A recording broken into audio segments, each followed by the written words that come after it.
What's up, everybody? Today we are back at it again with another mother review. So today we went to go see the new A24 movie. I hate when people say, "Oh, dude, this is an A24 movie," because A24 is just like a distribution company. Like that's how they are at this point. But people think that like A24 is like it's like a label or something. That's what people treat it. But I think recently they've opened up a lot, so now they're just kind of like, oh, they're just like a distribution company. But we went to go see technically an early screening because it's not out until like a couple days. We met Stavros. we went to a Greek restaurant in Chicago. We were getting gyros, and we had gyros, right? He had a chicken gyro, I had a lamb gyro, and Stavros, Stavros had three gyros, okay? So when he was eating, he ate a lot of gyros, a lot of feta cheese. Honestly, I think he's doing the opposite because he's been slimming down. No, yeah, definitely. Instead of eating three, he's eating two. 3.5 or 2.5 or something. But yeah, because I think there were some early screenings, but they were like, because they're on like some pretentious shit, and they're saying like, oh, like we're only gonna screen this for like what is it called when you work in a restaurant, service workers or whatever the fuck. Yeah. But this one was kind of early, so we earlier screening, so we had to go all the way to downtown Chicago to see this movie, and yeah, like we got a little early screening. So I don't know about you, but with this movie Tony, I didn't come at it as like, oh, like I'm a fan of Bourdain or anything, because I don't honestly. I know about Anthony Bourdain just because everyone else like people talk about him. So I think again, this is like, you know, like when you're unlocking childhood memories. Yeah. So I looked up Anthony Bourdain because I didn't really know who that was, but then when I saw the picture, I'm like. So where did you see him on before? Food Network. Oh, okay. It's called Cook's. Can you look it up? Cook's Kitchen or something like that. I think it's like one of them shows where like they go around to different restaurants and shit, and they basically like check them out and shit. I could be talking out of my ass, but I'm familiar with the face. Yeah. And I used to watch a lot of Food Network with my mom when I was young. We used to watch MasterChef, which was not on Food Network, but that we used to watch Cake Boss. We used to watch Chopped. Do you remember Chopped? No, bro. Back then, Chopped used to mean the show, not an ugly ass bitch. So I think that show you're talking about, he did it for a minute. Mm-hmm. It was called like Cook's. Oh my god, was it like a Cook's Tour? Yeah. And then I think the show he's known for was on the Travel Channel. It's called No Reservations or whatever. Yeah. That was the one he was known for, because the thing I do know about him is that his thing was like going all over the world and like eating, you know, foods from different places and like gassing them up. So basically, this is where the goy slop idea came from. I guess somehow. Well, for me, because my thing came from where I wanted the Goy Slop, the TV show that we make. I stole it from Fuck That's Delicious, the Action Bronson show. That was what I was going for. But I think technically that goes back to this show. Probably. So I want this show. I mean, I know this is like off topic from the movie, but I kind of wanted the show to be like an amalgamation of everything that I grew up watching. Yeah. Paula Deen. Yeah, hold on. She did. Can I say it? Can I say it? Yeah. Well, before Paula Deen said. So yeah, I was watching Paula Deen back then. Rachel Ray, Gianna. Rick Bayless. Rick Bayless. He was on the Chicago. What's the Chicago channel called? WTTW. Yeah. He was on there. Gianna. My mom hated Gianna because Gianna said in one of her episodes, she was like, "You don't gotta wash the dishes." My mom was like, "That dirty ass bitch." And then we seen what else? Food Network's Next Star, I believe is what it was called. Yeah, I wasn't looking at this movie because that's what some people, they were kind of shitting on the movie just because of the idea that you would make it on Bourdain, because I guess there's this thing where people go like, oh, like they make biopics on like anything now type thing, because the director. Because the thing is, I was more interested in his movie from the director Matt Johnson, because I've been getting into his movies a lot, like this year, because he had another movie that come out earlier this year. What's his discography? Or he none of the movies. Honestly, I showed you one of his things, but you're not gonna. Do you remember when I showed you that one show where the guy, they were taking a photo and like they ripped their pants and like his dick showed out? Yes. So the ginger guy, he's the guy who directed this movie. Oh shit. Yeah. Because, oh shit. Yeah.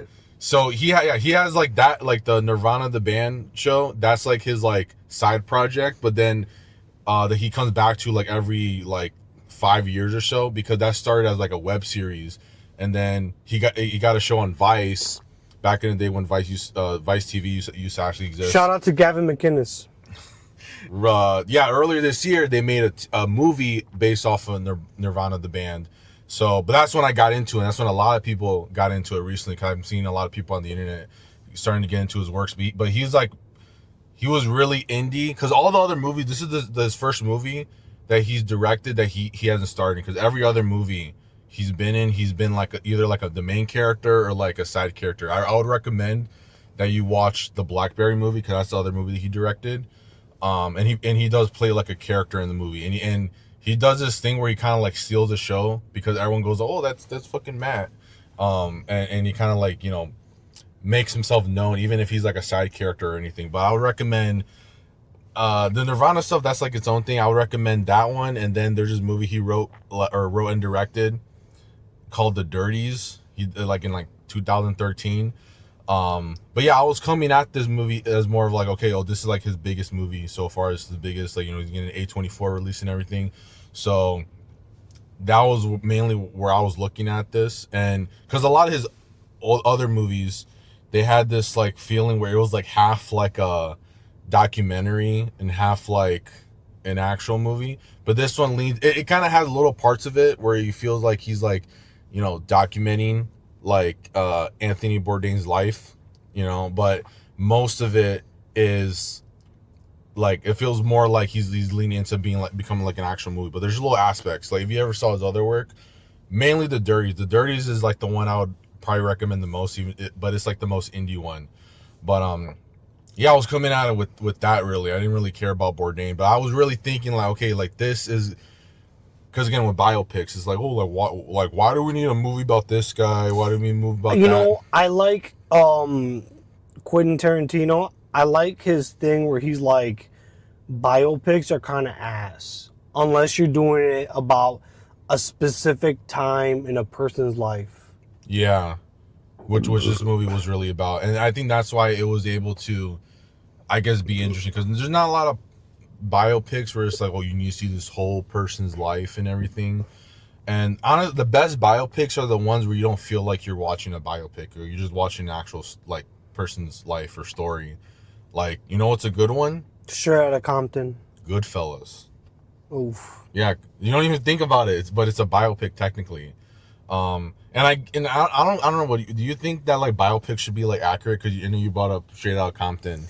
I think they should be more entertaining. Yeah, I think that I do think that a biopic doesn't have to be 100% accurate. Yeah. Because it's like, if you care that much about this person's early life, then just read into their early life. You know what I mean? I think a movie should be, whether it's historical or a biopic, whatever it is, if it's about real life, then it should focus more on what's the word? Sensationalizing. Yeah, because a lot, I don't know. Again, it's like, well, like, did you see The Founder? I haven't seen that one. Yeah, I seen The Founder. That fucking movie, it wasn't objectively a bad movie. I just hated it. Yeah, I think because of how they tried to spin the end. Yeah, I think I'm pretty sure that one was like funded by. That's the thing that people don't like about biopics, is that now a lot of them, they're basically being funded by the company, and so it just becomes like a commercial in some sense. And when you do that, you can just spin it like the fucking Flaming Hot movie. You could just spin the narrative to make it like, oh, this is because people are dumb, and they're gonna be like we talked about with the Odyssey. When they see the movie, they just take everything for granted, like, oh, this actually what happened, and they won't do the thing like we do, where we go like, well, this is actually just like a liberal adaptation of something that happened in real life. Now the Flaming Hot movie, I don't even think it's like anywhere in that's reality. so extremely exaggerated that like you couldn't even call it a biopic. Because the thing is, a lot of biopics too, they basically exist just to be like PR for the company, the actual company that exists. So they just give it out to anyone. Like they gave it to this one chick, Eva Longoria, like this one actress has never directed anything. Like and I think even what's his name, John Travolta, he had one recently. I think it was about like airplanes or something. But they do that thing where they're like, yeah, we just want to have this thing out. We'll give it to literally anyone. and I think that's the thing that Matt Johnson does, because this is his third biopic. He basically gets like the permission to do a biopic, but then he's like, okay, I'm gonna do the biopic, but I'm gonna do it for me. Yeah, for me. I want to do it. I'm gonna get Stavros Halkias and cast him literally as Stavros. Okay, stop. I literally just wanted to watch this movie because I knew Stavros was in it. Yeah, he was very him. Because I don't know if you've seen the promo. There's all the promo they've been doing. I haven't seen any of the promo. Yeah, you did. You just saw the interview where you sent me the interview where they're talking about the food and everything. Oh, that's just one clip from Stavi's World. You've seen like promos and everything, because he had Matt Johnson on like earlier this year when this other movie came out. But there's been a lot of like promos or interviews they've been doing. It's always been Matt Johnson, what's his name, Dominic Sessa, the guy who plays Bourdain, and then Stavros. Like Stavros is like an integral part of like the promotion, because everyone's like, yeah, we're gonna go see it because Stavros in it. The Stavi movie. Yeah, because when we got out of the theater, I saw a guy, he had a Valley Forge auto shirt from Tires, because he's in that show too. I know he's in that show, but I didn't even see that nigga with the shirt. Yeah, no, it was I think I saw him, but I think you walked past him, maybe you didn't notice. What? I was almost gonna be like, wow, nice shirt, but he had a black girlfriend, so I didn't really want to say anything. But not because of that, just not. Let's just drop that bit.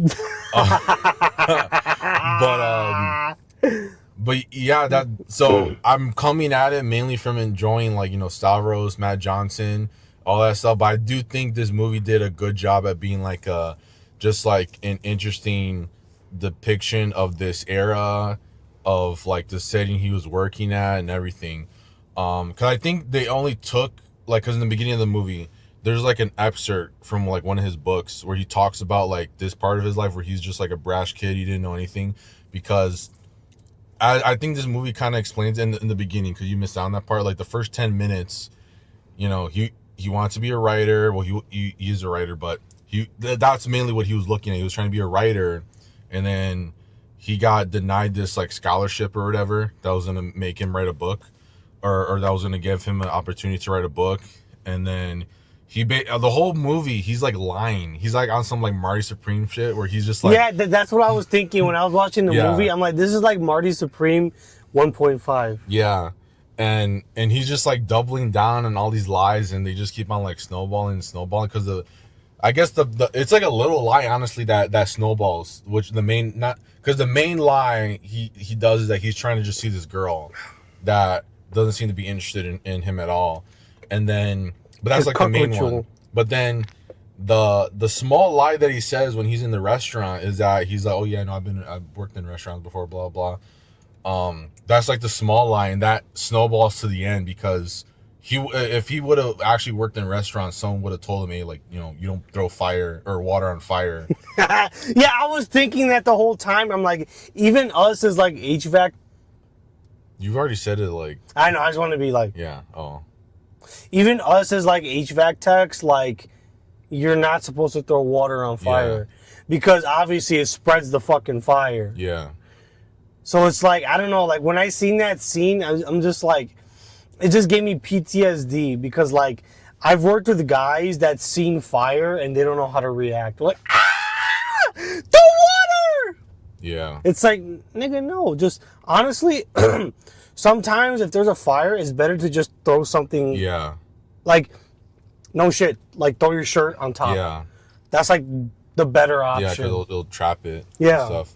But yeah, that's like a little, because when he says that, he's like, oh, so he's not even concerned about if he knows how to cook or not. The Antonio Banderas character, he's like, do you know all the safety stuff? And he's like, yeah, I know.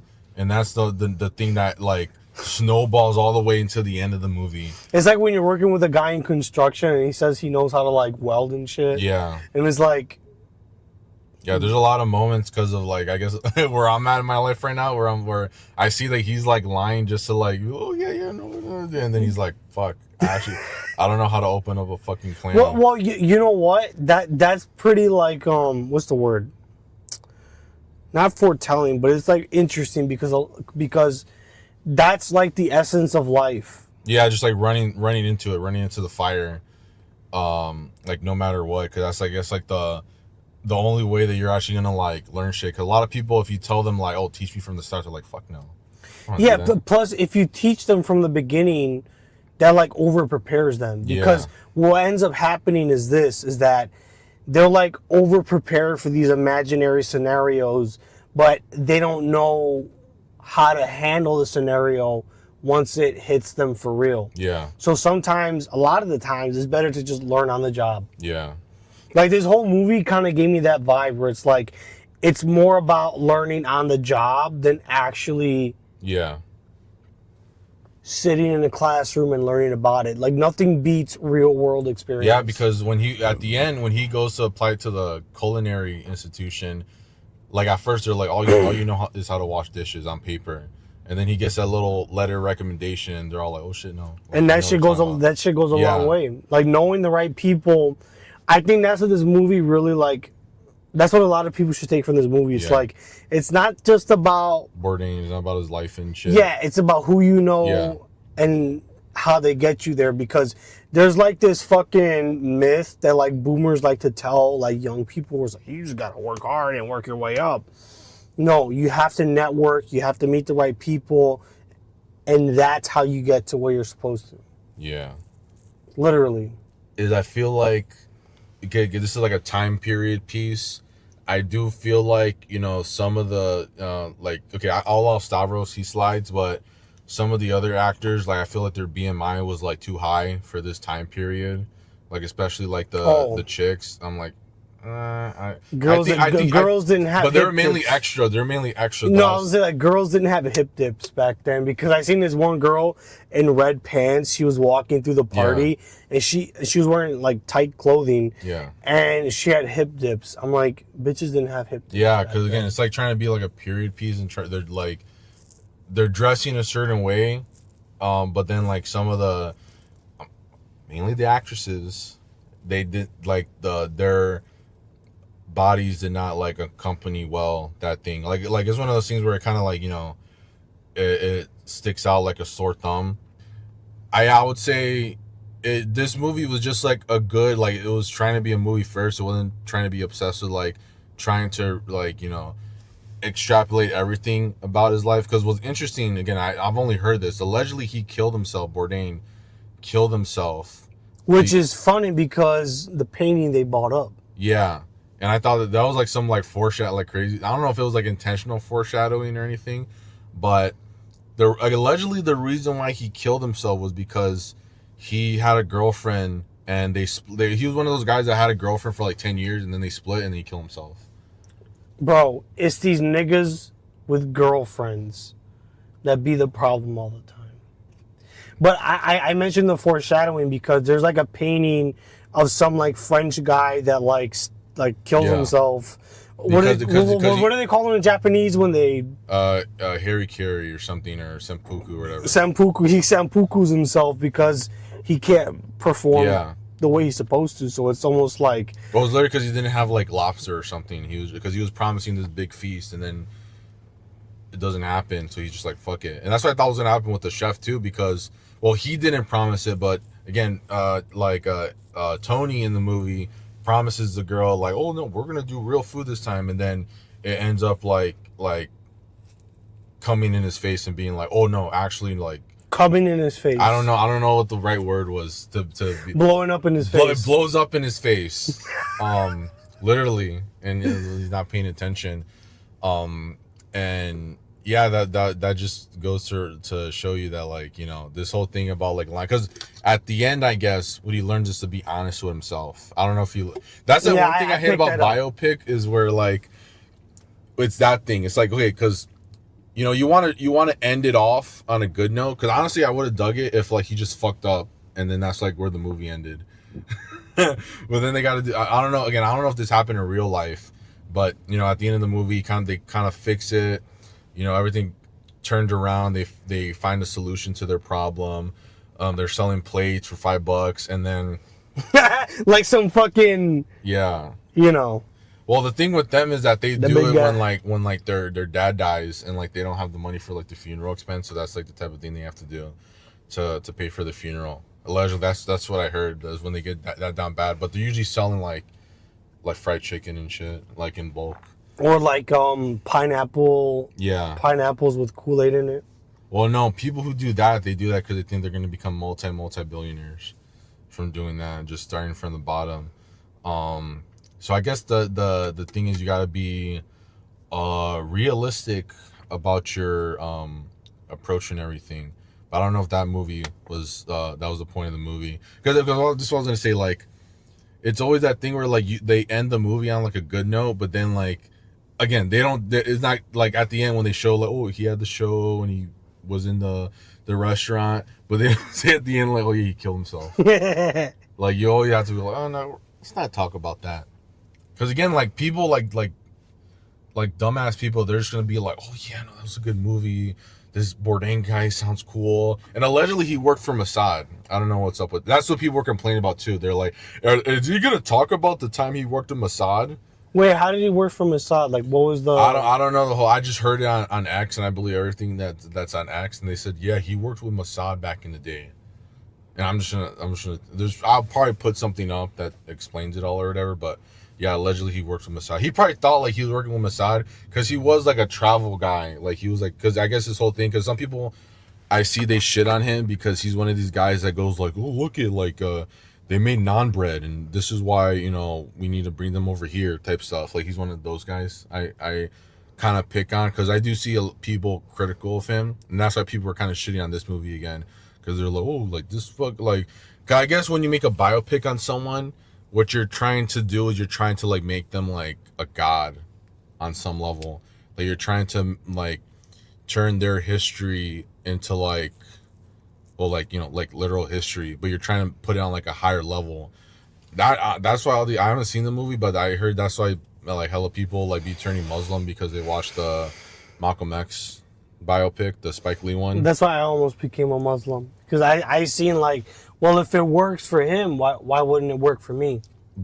But let me ask you, does that movie like show you like the stuff that happened afterwards, or does it? It just shows him dying. That's it. But they don't really like. They don't get into like the conspiracy. Yeah, they don't get into the minutia. Yeah, cause I guess this is again because it doesn't show his whole life, I guess, but it still does like the key period. The key, but it doesn't show his whole life. But then it doesn't show like the little questions people have about him towards the end. But yeah, I just think, you know, if you're gonna do a biopic, and like someone just gives you like X amount of money, be like, yeah, make a biopic on this guy. Unless they're like on your ass and be like, no, like that's what I heard the Michael Jackson one was about.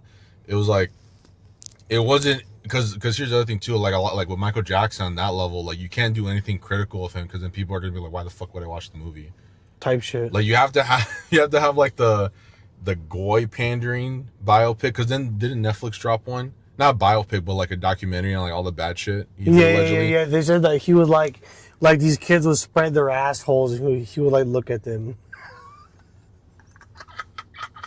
So yeah, I think the key thing to doing a biopic is to like not, how do I say this? Like, you know, you sensationalize. Put like yourself, like as a director, put yourself in and put like the things that you find interesting, and then add a lot of stuff that I guess like if you know you're gonna get a fat check from this movie, because also he got his the one guy, you remember when I showed you in Nirvana the band, that guy who opened up his pants and his penis came out, that guy, they got the black hair, Jay McCarroll, he did the music.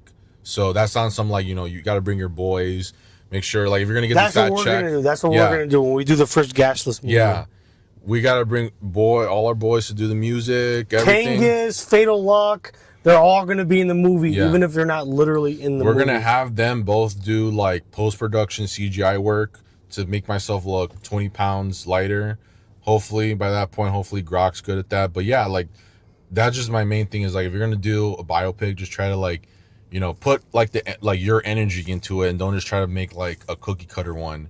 Again, like I heard with the Michael Jackson one, I heard it's just like, you know, pandering to people, but that's also because there's a bunch of like cooks in the kitchen being like, oh, put this thing in there, put this thing, don't put this thing in there, because that's not gonna like make a good not a good story, but it's not gonna make a good biopic that's gonna put him in a higher light.